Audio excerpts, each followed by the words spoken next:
Well, hello, everybody, and welcome back to another hour-long Miami Heat Inside the Paint Show, brought to you by Red Recover, joined by Helin from Pro Basketball Talk at NBC Sports. And it's interesting, because I think Kurt and I both leave the show the previous Wednesday in August, sort of wondering, what are we going to do next week? What's going to happen? And then all of a sudden, you get these moments, and you realize, Kurt, just as you have now for years at NBC Sports, how it's such a year-round cycle, and there is always something. And just when you think you've sort of hit the finish line and read everything on the internet, there's another factor. So look, everyone knows what Kevin Durant said over the weekend. Shams Charania from The Athletic, he reported that Kevin Durant basically told the owner, Joe Tsai, when a meeting in London on Saturday or Sunday, not quite sure of the dates, I think it was Saturday, when he told him, it's either me or we need to get rid of Sean Marks, the former Heat center, our general manager, and our coach, Steve Nash, and start from there. That started a whole cycle. So, Kurt, I want to start with this because I know that you're really all over the web and the people you talk to and the story you put out. So let's sort of advance the story. We're now 3 days forward from when that report came out. And yet there's not seismic movement around the NBA. And as far as I can tell, Steve Nash is still coach of the Brooklyn Nets. Sean Marks is still general manager of the Brooklyn Nets. Kevin Durant is still a Brooklyn Net. And the Heat are very much biding their time on the sideline, saying, the Nets might get played. We're not getting played. We want to see how this shakes out. How seismic, Kurt, has this been around the NBA from what you're hearing? And has needle been moved at all? See, the second part of that, the needle moving? No, because, I mean, Ira, put yourself in Pat Riley's shoes or Brad Stevens' shoes or Masai Ujiri's shoes. You see this report come out. You see, I mean, it's not just like, I mean, going back to Magic Johnson, how long have players gotten coaches in trouble, right? Like trying to get them, gotten them fired or tried to get them fired. But a GM, like, have we ever seen a guy kind of like call out a GM like that before? That said, if you're one of those guys, what's your reaction to that? It's, well, I'm not upping my offer, right? Like, I'm not coming in harder. I'm not spending more of my capital. If you're Pat Riley, you're not thinking, oh, I really got to seriously consider putting Bam in this now. He's like, aren't you thinking now, I'm going to make the Heat, I'm going to make the Nets come to me. Let's see how comfortable they are being uncomfortable as they get close to training camp. And that's the thing, whether the Nets squirm or not, Kurt, or whether they play this hardball, again, this is not something new. The Kevin Durant trade ultimatum was issued on June 30th. We were on the eve of NBA free agency. We were thinking about everything but Kevin Durant. We were thinking about Jalen Brunson seems awfully cozy with the Knicks. My God, PJ Tucker's really going to move to the Sixers and sort of the other ancillary moves there. But no one was thinking that the Durant thing would blow up again. If you remember, even after they lost in the first round to the Celtics, Kevin Durant came out pretty effusively in favor of what Steve Nash has been through between COVID and Kyrie and vaccination requirements, and he was in his corner. You had that.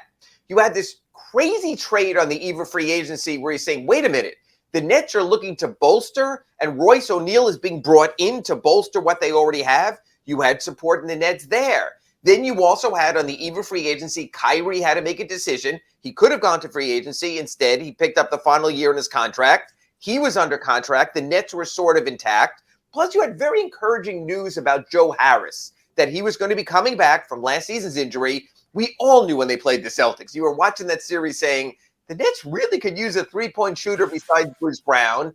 They're getting that also, and everything seemed to be fine and copacetic in Nets land, and then boom. And yet, until from June 30th until August 7th or so, there were crickets and all of that, and then we heard this. So, two thoughts here. First of all, it's not that unusual, like you mentioned, when a player and a coach have differences. We know about Magic Johnson and Westhead. More recently, look, we never have the full story on this, but Kurt, even you followed this out from California. Stan Van Gundy disappeared as Heat coach in the middle of 2005, 2006. Pat Riley came in. Shaquille O'Neal got his way. Remember, he had called Stan Van Gundy the master of disaster after they lost the 2005 playoffs. Yeah. So he got his semi-regime change, not to the level of general manager. But still, this is sort of a little bit different. I'm curious about this, Kurt, because and I know this is wonderful fodder for you now for the next 3 weeks and everything moving forward. Does this change the perception of Kevin Durant, of a 7-footer who can score at will over anyone, who makes his teams better, who almost a year to the date now, I can make an argument, single-handedly lifted Team USO to the 1-year delayed Tokyo Olympics gold medal with the way he played out there in Japan. So you have all of that. Is Kevin Durant himself, so let's sort of compartmentalize here. Is Kevin Durant more of a distressed asset right now because of his approach?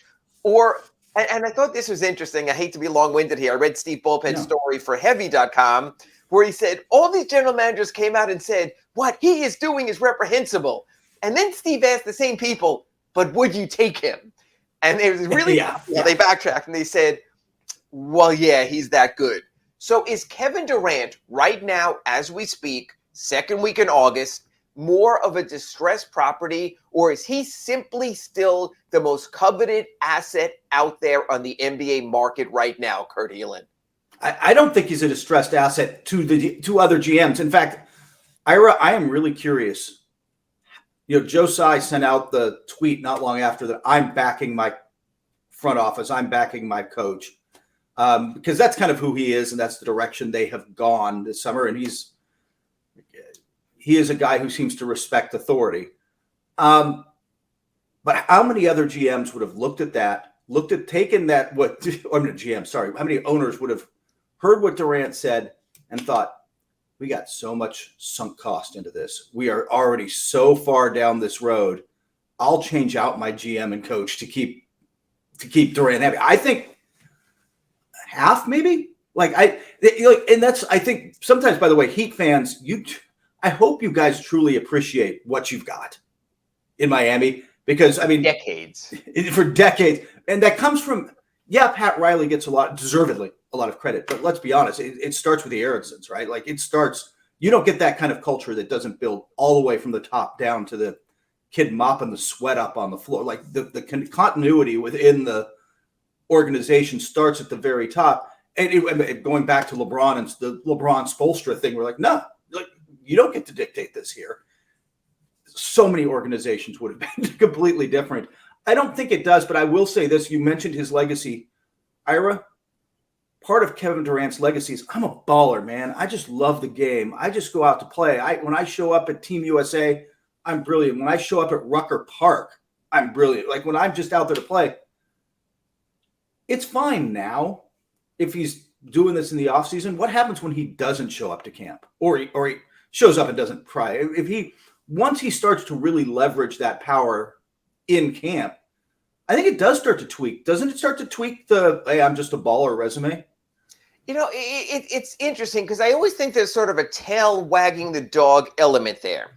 And a lot of times you see this as agent driven. The agent gives the player the playbook. We've seen it with some Rich Paul clients to a degree. Kyrie, through his various agents, has gone back and forth. How are you going to play this? Ben Simmons is a perfect example. That was so agent driven that when you saw and I know this is your business, Kurt, but when you saw the NBA sources and you knew it was coming from the agents about Ben is ready, Ben wants out, Ben's willing to sacrifice salary, that was outside driven. With Kevin and his agent, who have been such a strong bond there, the manipulation always seems to stop when the balls start bouncing. And everyone is speculating now, and I wrote this as soon as Joe Tsai's tweet came out and everything else. Number one, I've never seen management respond publicly to what was put out privately. In other words, and again, whether it's you, Kurt, whether it's Sean Stanley back in our studio, if anyone can find on the record video of Kevin Durant asking for a trade, of Kevin Durant on the record asking for his coach to be dismissed, asking for his general manager to be dismissed, it doesn't exist out there.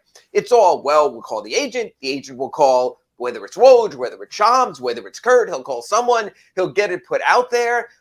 But you don't respond to that because it's all sort of in the ether. Joe Tsai said, hey, I know how this game is played. I own professional lacrosse teams. I own the WNBA team in New York.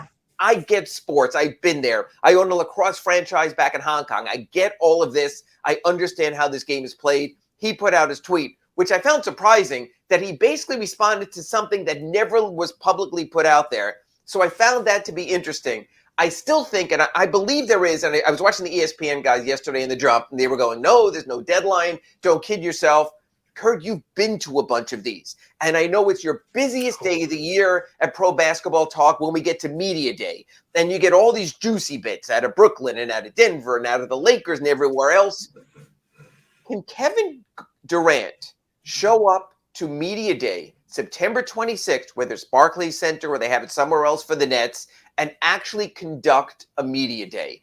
Could the Nets let it get to that? Or, and just to sort of elongate the question, or do the Nets realize that's when it can become so toxic that anything they have could be submerged there? What do you think happens by September 26th, drop dead date, in my view, when you hit Brooklyn Nets Media Day? It's funny because Media Day, it is busy, but I'll also say this, it's boring. It is generally, especially for well-run organizations. Yeah. Generally. It doesn't come, like, there's just not a lot of drama. And this year, Brooklyn, we'll see what's up with Russ Westbrook in LA. Suddenly, like, there's going to be actual drama on Media Day for a change. I don't know that he shows up. I don't know that because then he's got to answer the why do you want to get traded questions on the record publicly. He's got to deal with, it's not just agent driven. And by the way, I'm just going to throw this out there. You mentioned it earlier with Ben Simmons. That might not be as agent driven and more player driven than that got public. Let's just say that there was a lot of Ben there. But that aside, which is a randomly different thing.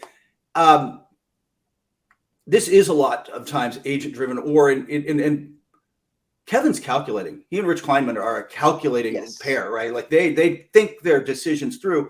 The other part that I find interesting in this is they went to Shams and made this, public, right? Like they didn't just go behind. Look, you guys dealt with LeBron in Miami. LeBron's king of the innuendo, right? You learn what he wants, but publicly you got to read between the lines a little bit. There was two words there to interrupt you. Passive aggressiveness. Yes, exactly.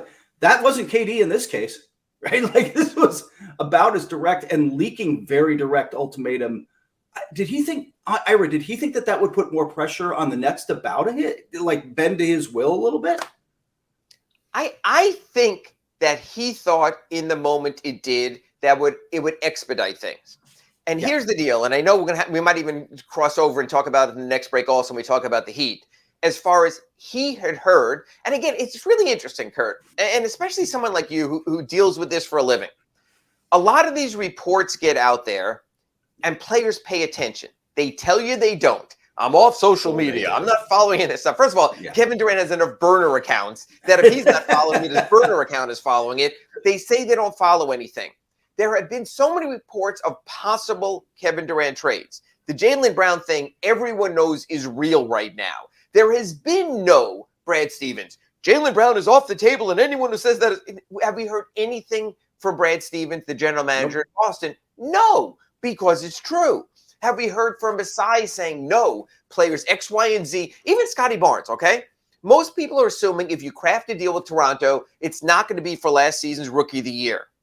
But Masai has not come out and said anything. Nick Nurse at his golf tournament last week in Toronto has not come out and said anything. Matter of fact, one of the few teams that have said something, even though it's somewhat surreptitiously, is the Heat coming out and saying we're content with our roster. At least there was the most subtle of minor without naming names. Because again, at a point, a deal becomes too good for any team. You have to take it. Pat Riley would be the first to tell you no one is untradeable. I mean, my God, he traded for Shaquille O'Neal, so he knows you can get something even at the relative prime of his career. We've seen it now throughout the NBA, so we understand that also. But no one has come out and said that the deal is not possible. Toronto has not come out at any point, correct me if I'm wrong, and Masai Ujiri has not said we are not trading for Kevin Durant. Pat Riley has not come out. Surreptitiously, through Anthony Chang at the Herald, myself at the Sun Sentinel, Woj, Shams, or anything and put out there, the Miami Heat are out. There was, as a matter of fact, to digress here, Kurt, a couple of years ago when LeBron was trying to force his way out of Minnesota, and we were getting closer and closer to the start of the regular season. I remember I was covering an exhibition game in Washington, and Pat Riley actually issued a statement saying we are not trading for Jimmy Butler. We're done. Yes, I remember We're that. out. He had talked to Tom Thibodeau. There were some rough words between the two. They thought they were getting played. And about a week or so later, Jimmy got traded to Philadelphia instead when they made that deal instead. So there have been times when people have said that. I have not seen a single NBA team linked to Kevin Durant come out and saying we have no interest going any further in a trade, because for the right price, I think they would. Oh yeah. Kurt, do you think any team, Heat included, based on what they said about 2 weeks ago, that were content with their team, is sitting there in their executive suite and saying, forget Kevin Durant, we've moved on? Do you think of all the suitors we've heard, anyone has said we're out? No, absolutely not, because Ira, it's Kevin bleeping Durant, yes. Right? Like at the end of the day, it is a guy who he's 34. So let's say for the next 2 years minimum, if he's healthy and out on the court, is an MVP level player. Like Correct. He is a guy who is a proven finals MVP, is a guy who can win. So if you're if you're Pat Riley and you've got your offer and you know where your line is, what you will and won't offer, and we can speculate on where Bam fits on that and all the rest of it. There's a line where you're like, yeah, I'll take that. Yeah, this is the offer I'll put out there. Brad Stevens has got an offer out there, and maybe the line is you don't get Marcus Smart. And again, I think by Kevin going public with this, the way he did, all of those GMs, everybody involved said, man, I don't have to up my offer. Brooklyn's got to come to me now. Like, they're the ones who I can sit out. I can wait it out. I would like to watch that. I would like to watch their media day, whether Kevin Durant is there or not, and watch those guys. Like, I'm going to sit back and let that happen because it's easier for Pat Riley or Eric Spoelstra on media day to kind of I love my roster. I'm very happy with the guys who are here, and dodge that question that they're not going to be able to dodge the same way in Brooklyn. Well, you know what? And since Kurt is our national correspondent, I can put him on the spot on stuff like this, just like he'll put me on the spot on Heat stuff through the season. So, Kurt, through your sourcing, through what you've read, you've seen, you heard, and you believe, is Jaylen Brown available in a trade right now as we speak at 9:20 or so Eastern on this Wednesday morning here Eastern? Lord help you, 6-something out there on the West Coast. Is Jaylen Brown available from the Boston Celtics from what you've heard? I've heard yes, but I've heard that doesn't go deep beyond that. That again, the reported back and forth. And we don't know. I've heard that there were other offers that we kind of don't know, but how many picks were in the deal, all that kind of stuff is still out there. But I heard, yeah, if it's Derek White, who's a nice player, sure. and Jaylen Brown, and a pick or two, they'd probably seriously do that because, again, it's Kevin bleeping Durant. And as good as I think Jaylen Brown is, and as much as we could debate, frankly, whether they should, because it shrinks their window to 2 to 3 years instead of keeping it at, what is it now? 5 or 7, 5 probably. Years. Yeah. Although Jaylen Brown, and because of contract situations, you're always going to have those steps of, do you extend? Do you give a raise? Do you bring to the max level also? I want to leave it there for now, right now, before we get back after our break on our Red Recover Inside the Paint show for this reason. If we know that Boston has Jaylen Brown on the table, is there an offer out there that you can beat from what Boston might offer? Or should you start making the announcement of we're out because you're not willing to go higher than that? So after this break on our Red Recover Inside the Paint show, Kurt and I are going to go around the Eastern Conference, including the Heat, look at other offers and ask, is there something to trump the Celtics? Or right now, as much as you might want the Heat to be in or to be out, is this purely something between the Delta Shuttle up to Boston and back to LaGuardia, between the Nets and the Celtics? And, of course, that'll mean mentioning Bam Adebayo. And we'll be back after this on the Red Recover Inside the Paint show. And Kurt's there as well also. There we go. Another clean rejoin on Red Recover Inside the Paint. Kurt, where we left off previous segment, again, I'm trying to relate this now a little bit more to the Heat. We have Kevin Durant's ultimatum, sort of started on June 30th, really ratcheted it up with his discussion with Joe Tsai, the owner of the Nets, over the weekend. Just went back and checked on my Twitter. Ryan McDonough, who is account I follow, and I like to follow Yes. it because he gives you a really good general manager perspective. He worked with the Boston Celtics and with the Phoenix Suns. He's been sort of all over this. He put out a tweet after this report first came out of Kevin Durant saying the coach and the GM go, or I go, make up your mind. He said he sees the inevitable trade with the Boston Celtics as being Jaylen Brown and either Marcus Smart or Robert Williams plus draft capital. I thought that was kind of strong. I thought especially the Smart thing. I mean, you're talking about the defensive player of the year, but as you know, Kurt, watching the Celtics, the real sort of heart of the Celtics and the way Smart plays.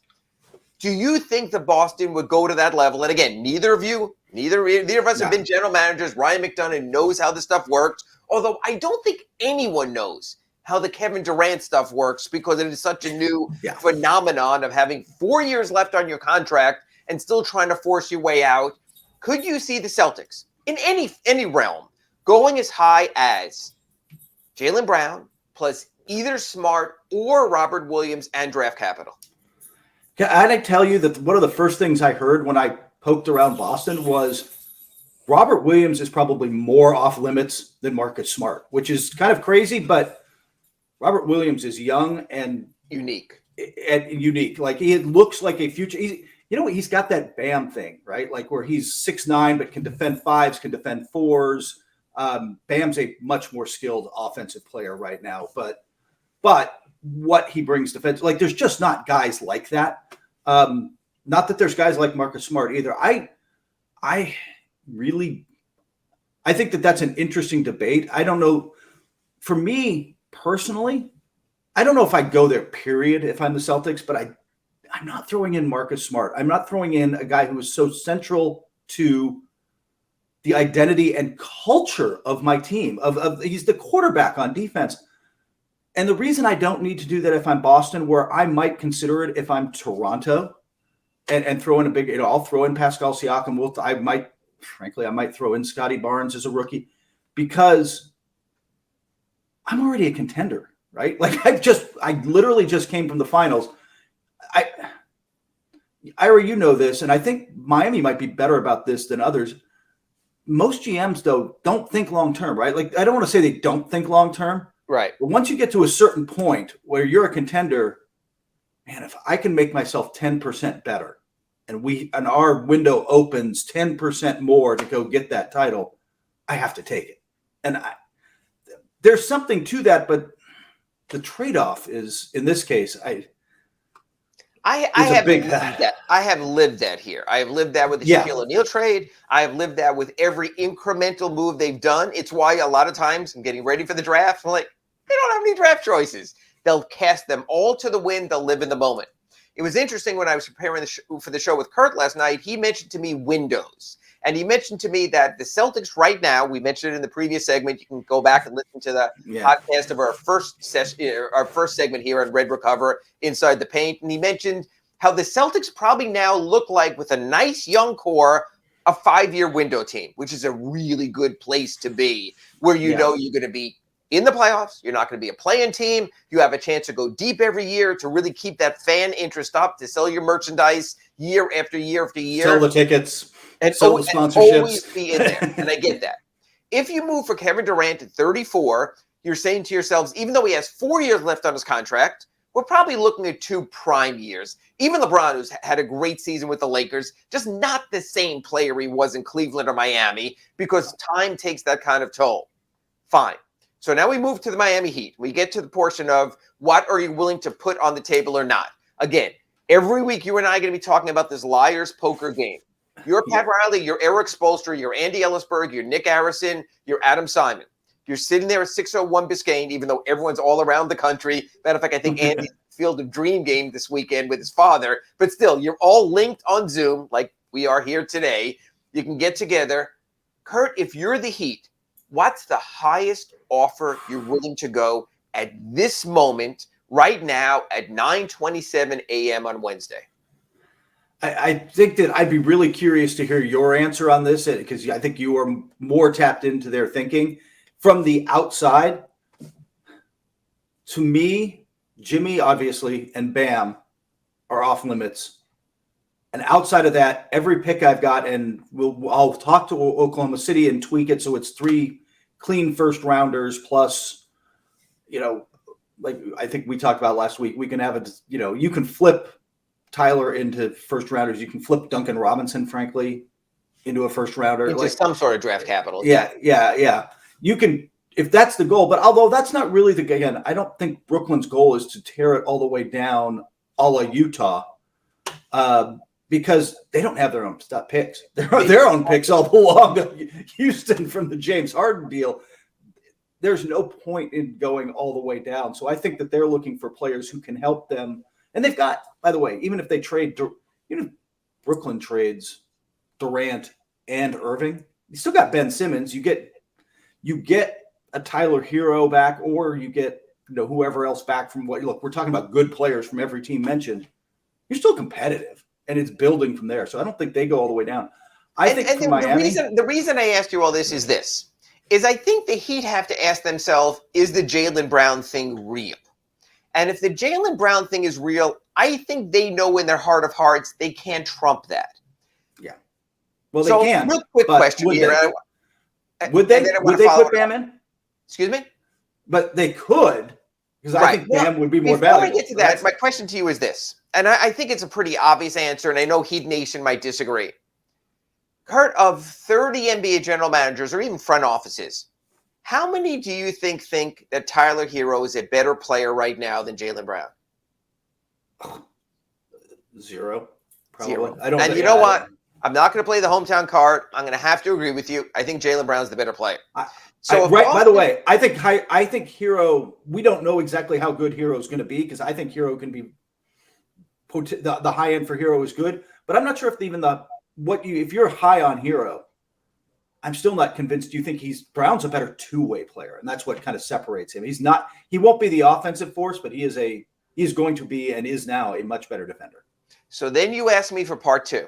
So if I know I'm Pat Riley, and I know that basically there is a team out there that I've heard through the grapevine that seems blatantly obvious that Jaylen Brown can go in a Kevin Durant deal, and you work out all the ancillaries, because no one's going to let the small stuff get in the way of something this big. Yeah. Goes back, I mentioned last week, the Heat deal for Shaquille O'Neal when they had to throw in Caron Butler. The Heat sign and trade for Bosh and LeBron. They didn't want to throw in the extra picks, but they weren't at the last minute, at the 12th hour, going to let that stop. They gave picks to Toronto. They gave picks to Cleveland. They wound up paying for that later. You're not going to sweat the small stuff.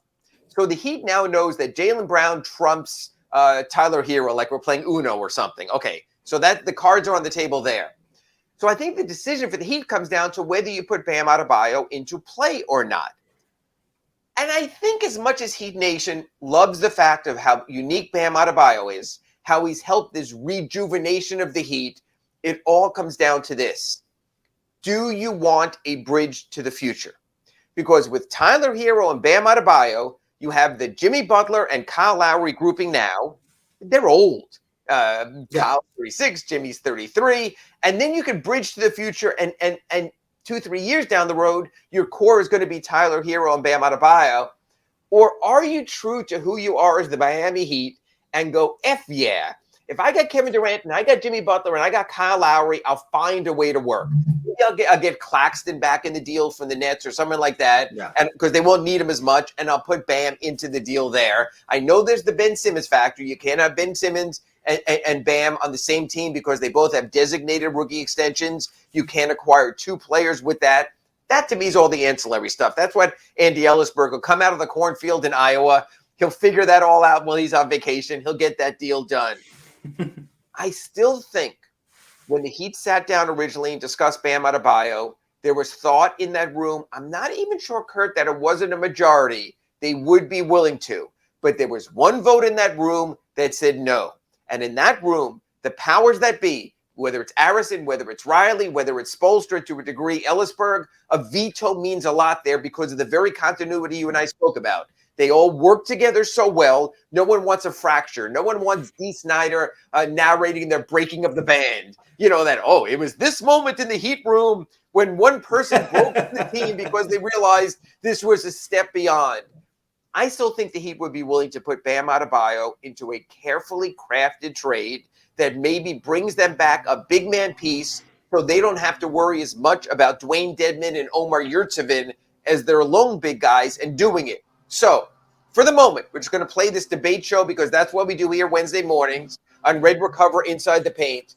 If you were the Miami Heat and you did say, look, Nets, we have to negotiate this. We have a lot of machinations. We are willing to trump Boston. We are willing to put Bam Adebayo in the deal. Do you think that instantly shifts the Nets' interest? Or do you think the Nets say, hey, we're giving up a scoring wing? And the one problem you've always had in Miami with Bam has been you couldn't get the offense out of him. Does Bam automatically trump Jaylen Brown? Yes. Well, let me rephrase it. Yes, depending on now you force Boston's hands, and now they've got to put Smart or Williams in to make it a better package. Like it becomes the bidding war that that Brooklyn dreamed of, that just has not materialized. There has not been this back and forth that they wanted and expected and hoped for, right? Like that hasn't happened. You could start that, right? If Bam goes in, now Boston's got to rethink how far down this road do we want to go? Would we put in Smart or consider Robert Williams or whatever? Good point. I think that plays into their hands some ways, doesn't it? Like then suddenly it's interesting. I think Scotty Barnes could have the same effect. Well, and okay, so that's where I wanted to get a part B, and I think we're going to actually take this to a third segment because it's all that's going on in the NBA right now also. Do you think, from what you know and what you hear from people, we've been waiting for this Durant thing to budge? We've been waiting for the little push to get it to the next level. I think we got that with the report over the weekend of Durant meeting face-to-face with Joe Tsai, of saying, hey, you were an organizational disaster. Get me out of here or get your organization out of here. So I get that standpoint. So my question is, if we sort of get this loosening of the talks, where now we know that Boston is willing to put in Jaylen Brown, we knew that. Maybe Robert Williams, maybe Marcus Smart. Then people find out, I'm hearing Pat Riley is seriously considering Bam in the right deal.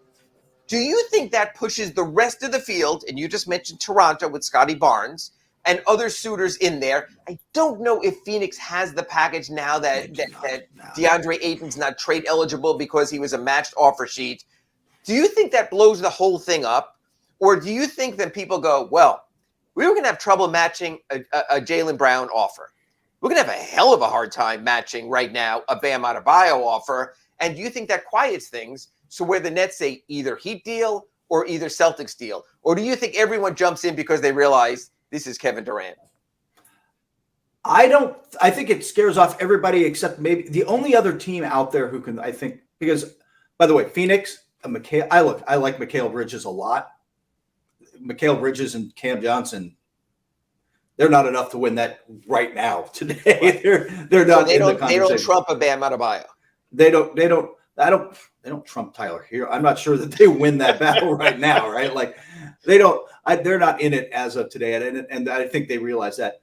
The only other team, by the way, on paper that is interesting to me, and I'm not the first person to talk about this, but I thought the idea of Brandon Ingram.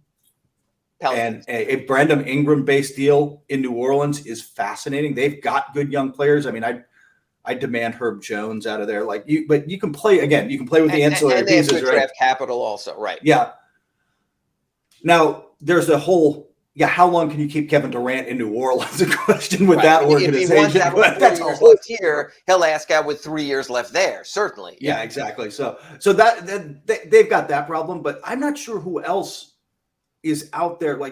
There's not somebody else with, let's be blunt, what they want is a under 25 star player. And how many of those are that are available? I mean, Luka is an under 25 star player. He's not getting traded, right? That you can get. Bam is in this conversation. Jaylen Brown is in this conversation. Maybe Scotty Barnes is in this conversation. How many other guys are there really? I mean, there just aren't. So I think it's a small pool. And that's why I'm just curious also how much it would shake up the East and sort of change things if there was a Nets deal or not a Nets deal and a Heat deal. So let me first, before we go to the break and we talk about some of the rest of the Eastern Conference, I know there are more components here, and I know we have to make the math work. if you make a Bam Adebayo deal for Kevin Durant, let's forget draft capital. That doesn't impact this season. Let's leave Tyler Hero in or out of that equation. He might go, if we're going to, matter of fact, I know I'm all over the place today. Big O, I apologize. It might be bad podcasting, but I think Red Recover will like that. We're giving a lot of people aggregational stuff. If you're the Miami Heat and you're offering Bam Adebayo, are you also including Tyler Hero in the package? Not on the first offer. Right, like I don't know where that deal goes. In the final bag, in the open bidding, where it's September 26th. Oh my God, Kevin Durant is coming to Nets Media Day. This is going to be awful. We're telling our teams that the Kevin Durant scheduled to speak at 11:01 a.m. So by 10:59 a.m. we want final offers. Would you include Tyler Hero and Bam Adebayo for Kevin Durant? Yeah. I mean, honestly, because once you're in, right? If you're going to go that far down the road, as much as I like Tyler, if I'm going down that road, then I'm going down that road, right? If I'm going all in to win now with Duncan, with Jimmy Butler, with Kyle Lowry is going to have to step up and play it better and be healthy. You're going to need a whole lot more from everybody who was a role player last year. Started trying to name names. I'm like, that's everybody. The question I want to ask you. I'm a little over the break, but heck, it's internet, so we can change the timing here as long as we mention our sponsor, Red Recover. And this question, as we go to the break, and then I want to follow it up after. So, Kurt Helin, you've now traded away Bam Adebayo and Tyler Hero. By the way, folks, Kurt lives in California. You can track him down there. I didn't trading both, so both of those are gone. Is the Miami Heat team with Kevin Durant, Kyle Lowry, Jimmy Butler, Max Strus, and Omar Yurtseven starting, just for argument's sake, you might put in Victor Oladipo there. Is that enough to make them an odds-on favorite in the Eastern Conference against Boston, Philadelphia? We always forget Milwaukee. Is that enough? If you make that deal, you send out Bam, you send out Tyler, you send out your future. Is that enough to make the Heat? And in the moment, they are the team to beat in the East, bar none. No, I think that's the ultimate concern right now. Maybe you take half a step forward. It depends on which Durant you get, but can I say for sure they're beating Boston or Milwaukee or Philly in a 7-game series with that group? No, because you traded away. When you trade away Bam, an all defensive level big. That is away your defensive uniqueness. Yes. Yeah. You trade away a guy that's going to matter in the playoffs, man. And I want to let that marinate for folks out there. And we'll pick this up after, because after the break on Red Recover Inside the Paint, I want to talk about where the East stands right now. That we've spent our first 2 segments here. You can catch it on the podcast. Go back and listen on the What If with Kevin Durant. But I want to go back after our break to the What If Not. And let's almost do this on a weekly basis. Set up here the second week of August. The first week of August, where the Heat would stand right now in the current Eastern Conference. So we're going to go into that after the break on Red Recover Inside the Paint. You're listening. Welcome back to the Red Recover Inside the Paint show. And just like Red Recover, we've tried to shine a light, our own red light, on the Kevin Durant trade situation. It's our first 2 segments. You can go to Big O Show, just type it there in your browser, and you can listen to the podcast of those 2 segments. Kurt, I want to go in a different direction now as we complete this week's show with our 3rd segment. Let's assume what we really thought until that report came out in The Athletic over the weekend of the meeting with Joe Tsai and Kevin Durant and what Kevin Durant's demands or aren't, that we thought things might very well remain copacetic. Kyrie Irving and Kevin Durant in Brooklyn to start the season, the East as it is. I want to go through the East right now, and this is going to be in relation to where the Miami Heat stand. Sort of, are they better, not better? Are they trailing? Have they fallen behind? So even though the Heat finished first during the regular season, let's start with the Boston Celtics, whose major move obviously was picking up Malcolm Brogdon, giving themselves the backcourt depth they needed, a little scoring boost, defensive boost, and to a lesser extent, I do not think this is as big a move as some people think. Danilo Gallinari, I saw him as a defensive statue against the Heat in the first round when he was with the Atlanta Hawks. The Hawks thought so little of them, they passed him along to San Antonio in the DeJounte Murray deal that was based on draft capital. And the Spurs thought so little, they're like, yeah, we don't need this guy, bye-bye. They waived him, Boston picked him up. Are the Celtics the clear number 1 in the East going into the start of training camp 6 weeks from now? Yes. First off, I agree with you on Gallinari. You know what he is? He's an innings eater, right? Like he can shoot the ball. He can play some. He can give you 15, 20 a night during the regular season. But you're right. I mean, what's the Draymond Green phrasing? He's an 82 game player, not a 16 game player. Yes. Like he is absolutely that. And with your baseball analogy, they'll let him pitch the 6th inning, but not the 9th inning. Exactly. He'll be sitting on the bench. There was no way Danilo Gallinari in a tight game is in Boston Celtics defensive-minded closing lineup. We know that.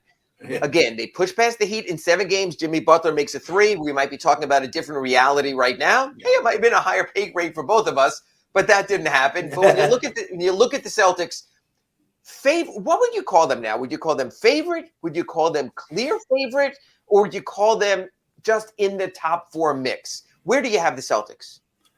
Regular season, I think I would say favorite only because they finished with a 2 seed last year, right? Yes.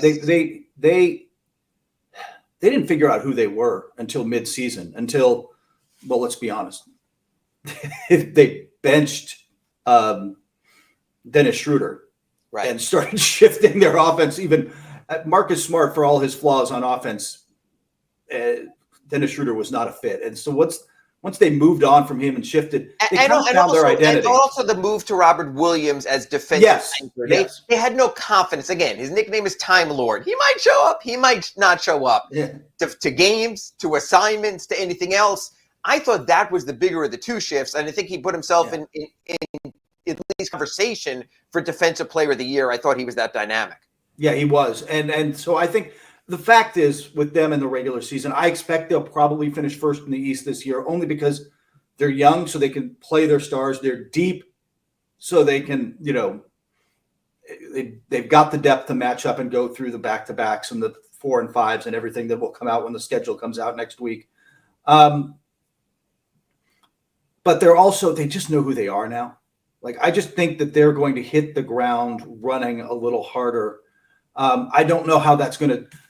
I think when you get to the postseason, and then I think those top 4 teams, Boston, Brooklyn. Brooklyn theoretically. No, Boston, Miami, Milwaukee, Philadelphia. Then I don't know what the order is going to be. Like, I want to say, but in the regular season, I still think it's Boston. I think can the Miami Heat beat this Boston Celtics team in a best-of-7 series, considering Boston has added Brogdon, really lost nothing, considering Miami has lost P.J. Tucker. Best-of-7 series, we're getting rid of the regular season. We're moving right into May at some point. The Miami Heat, as constructed now, not will they, but at least could they beat the Boston Celtics in a best-of-7 series? Yes, could, but you're going to need a lot more things to go right without P.J. Tucker there. You're going to need. Except last year, you also had Tyler Hero hobbling during the playoffs, was not himself. And you had Kyle Lowry coming off this disjointed season between personal leave, conditioning, and then the quadriceps, I believe it was, or hamstring at the end of the year. So you had those issues. I want to go to the second team that we always overlook. And I sort of was reminded yesterday when I watched Giannis Antetokounmpo play in an exhibition game ahead of Eurobasket. He played against Spain. And like, oh my God, the guy is still great. You look at Chris Middleton, was injured during the playoffs, was not his true self against the Celtics in that series when they had that going on. Drew Holiday has been one of the best fit pickups in the NBA in the last couple of seasons. Are we sleeping on Milwaukee? There almost seems to be this notion Milwaukee's time came and went with their lone championship. They would sort of be like the Raptors were with Kawhi. They had their moment, they move on. Where, in comparison to Milwaukee and the Heat, I mean, those 2 teams, do you see them standing? Shoulder to shoulder. I still think that they're right there. They didn't make any big moves this offseason, outside of particularly bringing the band back together, right? They re-signed Bobby Portis. They re-signed Connaughton. There's something to be said, though, for continuity. And, yeah, they're still contenders. Look, honestly, if Chris Middleton's healthy, they could be back-to-back champs. They could have beaten Boston. I still think that they're that good. I still think they're absolutely in the mix, and it starts with just what you mentioned. Okay, Giannis Antetokounmpo is 27, man. Right. He's in his peak. Yes, and when I saw him play against Spain yesterday, I'm like, you just forget about how unique he is, and don't tell me you have a Giannis stopper and Bam or anything like that. There are no Giannis stoppers. And again, the problem I have with Milwaukee, the Heat versus Milwaukee, is this. I don't mean to sort of condescend here right now, but Giannis is better than Bam. Not that Bam isn't very, very good or even great. You'd agree Giannis is better than Bam, right? Yeah, Jrue absolutely. Holiday is better than Kyle Lowry. Is that fair? I think that's fair. Yes. At this point in their careers, yes. Jimmy Butler is better than Chris Middleton, but maybe not by the margin that those other two were better than the Heat's other two. So what I'm saying is that's when you really have to get into the weeds of Tyler Hero having a breakout series, another supporting player stepping up, maybe Victor Oladipo, sort of the missing Heat player. So I think Milwaukee's interesting. And again, we're doing this all as if there's no Durant trade. So the other team in the Big Four there outside of Miami, Boston, Milwaukee is Philadelphia. Philadelphia made they made an interesting move on draft night with Memphis that I think has been understated. They made a move in free agency with PJ Tucker that I think has been overstated for a 37-year-old power forward. Philadelphia versus the Heat. We saw what it looked like last season in the playoffs. It was almost dominant by the Heat because of how bad James Harden was. Philadelphia versus the Heat right now. Have the Sixers made gains on the Heat? Where do those two teams stand versus where they stood when they met in the second round of the playoffs? Gains, yes, but I'm not convinced they passed them. And gains in the sense that you saw, and you mentioned it in that series. How many guys could they really trust in that postseason run? Like that they could really lean on, and leaving out Harden because you're going to play him. Maxey was great. Embiid's always great.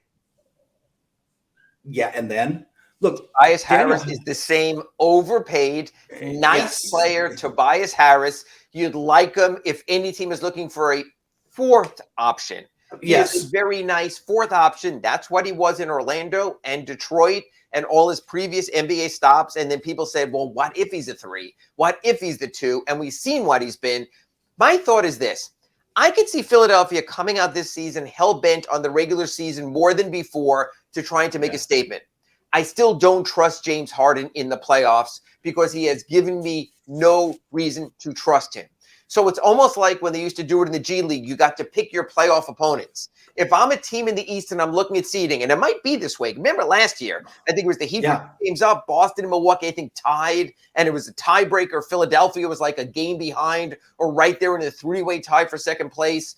If you're choosing your opponents in the second round of the playoffs, and I could play Boston or I could play Milwaukee or I could play Philadelphia, I'm taking Philadelphia every day of the week. Want to go to the other team? You mentioned this. Let me jump in one quick thing on Philly though.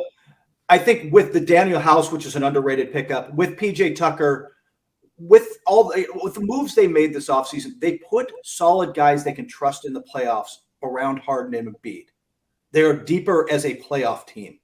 But you mentioned it. It now puts everything on Harden. Right. This is Harden. This is your legacy, man. If you want rings, it's now on you. You have to be the guy in the playoffs that he just simply hasn't been in his career. And I'm with you. Of all those teams, I'm taking them because I don't trust him to play at a level that I know Giannis will. I know Jimmy Butler will. I know I've seen now that the Celtics can't. Like, I don't trust Philly to play at that level. And I think it's going to be very interesting in tampering town if Harden does not have a great playoffs and opts out and gets a maximum scale contract, whether Adam Silver doesn't go, that extra money he gave up that wasn't a pre-existing deal will look awfully curious. It's almost like James Harden has to have a great playoff to justify the wink-wink deal we all know is in place that created the salary cap space for the machinations that the Sixers went through. Which brings us to the team we had in the top 4 or top 5 all last season until we saw them in the playoffs. So Kyrie Irving should be able to play every game this season except in Toronto, where you have to be vaccinated. So that'll be 1 or 2, usually 2 in the Eastern Conference games. So he'll be eligible for at least 80 Nets regular season games. How many he feels like playing, I'm not quite as sure. That's a different number. Kyrie Irving, Kevin Durant, unhappy. The player formerly known as Ben Simmons, the recovering from injury player we know as Joe Harris, losing the glue guy in Brown and what they had from him. They miss him more than they think. Former University of Miami player.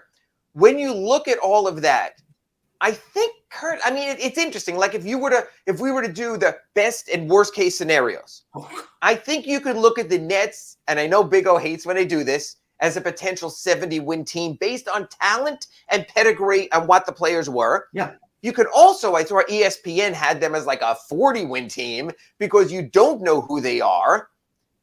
Are the Nets today, everything is copacetic. Adam Silver said there's a personnel moratorium through the trading deadline. Are the Nets today a legitimate threat to win the Eastern Conference? On paper, sure, but not in reality. Just in the sense that, like you said, look, if you tell me that Durant and Irving, and by the way, and Ben Simmons comes in and accepts a Draymond light role, right? Like he's not quite Draymond, but plays more as that secondary creator, guy who attacks the rim, passes whenever, when you double Durant or Irving, and he could be, and by the way, plays great defense because I think we kind of forget Ben Simmons is a great defender. Right. Yeah. Like in theory, and then you surround them with Joe Harris and Curry, Seth Curry. Like they've got shooters, they've got Patty Mills coming off the bench who can give you some solid minutes. Like I just, on paper, Royce O'Neal they picked up right. Royce O'Neal, right. On paper, this team is a contender because you're assuming that everybody's pulling the rope in the same direction. I just don't think. Let's put it this way: I'm not convinced Steve Nash at this point can get everybody pulling the rope in the same direction after what we've heard. So if it even I just don't. I don't fear them because I don't. What are they going to be? Who's going to show up? Like I don't even know what they are. I found the same thing. I did my power rankings near the end of the summer league just as an annual tradition, and sure. I think I had them 13th because I don't know what to do with them. They could be 3, they could be 27. Let me ask you this, and by the way, this is all on tape. We save our podcast on the Red Recovery Inside the Paint, so we can go back to it. I know Sean will pull it up to me during the season. If I had to give you an ultimatum, the mortgage on your house out there in beautiful, although still way to get the hell too early, Southern California right now, and you had to bet the mortgage, Brooklyn Nets over under 49 wins, which way would you go? This is your mortgage. This is your family. Yeah.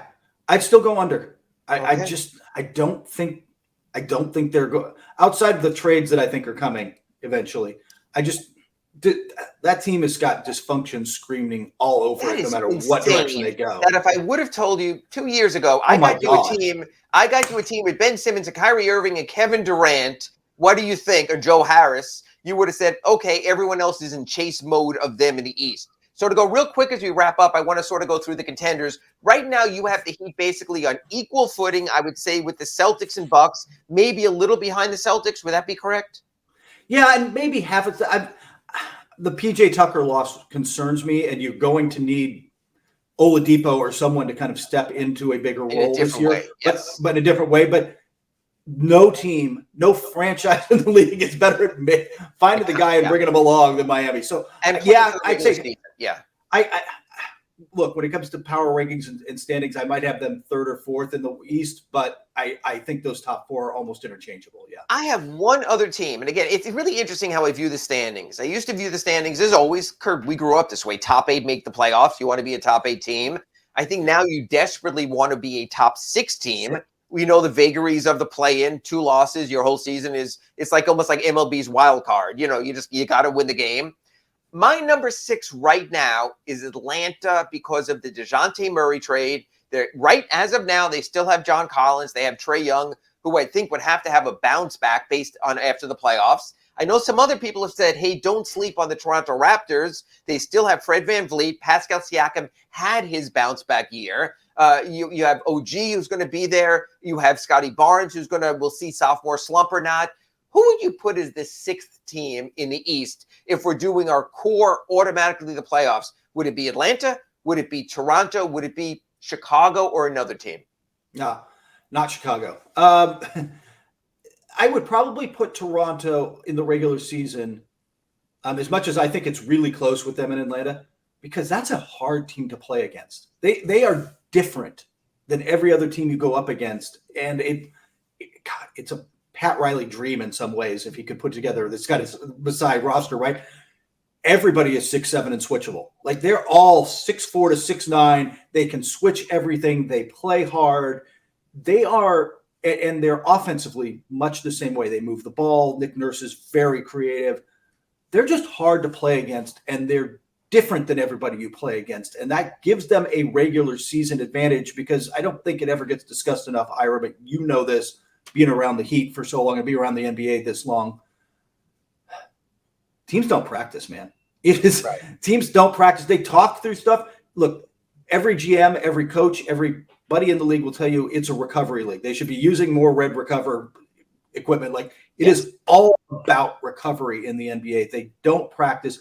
They get film. They watch stuff. These guys are pros. They absorb verbally what they've got to do. They know players pretty well, but they don't practice. And then you go up against a team in Toronto that's not like everybody else, and it just messes with you. So on the way out here, because I know we're running a little bit over, and I'm going to pick this up next week when we do our Red Recover Inside the Paint show on Wednesday. We'll either have the NBA schedule or we'll have enough leaks about it to talk about the schedule. We know it's all based on national TV, which is why the NBA is held off on this. So if you're the NBA and you can give a maximum of 20 national television appearances between the ESPN networks, ABC, and TNT, do you go all in on the Nets, or do you think we'll see limited Nets national TV because the league schedule makers, Matt Winnick's former staff, the people there, yes or no, do we get a lot of Brooklyn Nets this year? Yeah, because they're in New York. So yes, and the potential. By the way, you were the only person you broke the one schedule release this week with the Mexico. He going to Mexico against San Antonio. We'll talk about that next week. On the way out, the other thing. Are the Miami Heat right now is constructed sexy enough to get close to 20 regular season national games, or are they viewed more as sort of a methodical team without a number one alpha level star? No, they're going to be on a lot of national TV games. I don't know if it'll make it all the way to 20, but it'll be close. Late starts. I'm looking forward to it. Well, another action-packed Inside the Paint brought to you by Red Recover. Next week we'll have more on the schedule. We very well could have more on the direction of Kevin Durant. We know we'll be talking about him anyway. He's Kurt Helin. I'm Ira Winderman, and the Big O Show rolls on.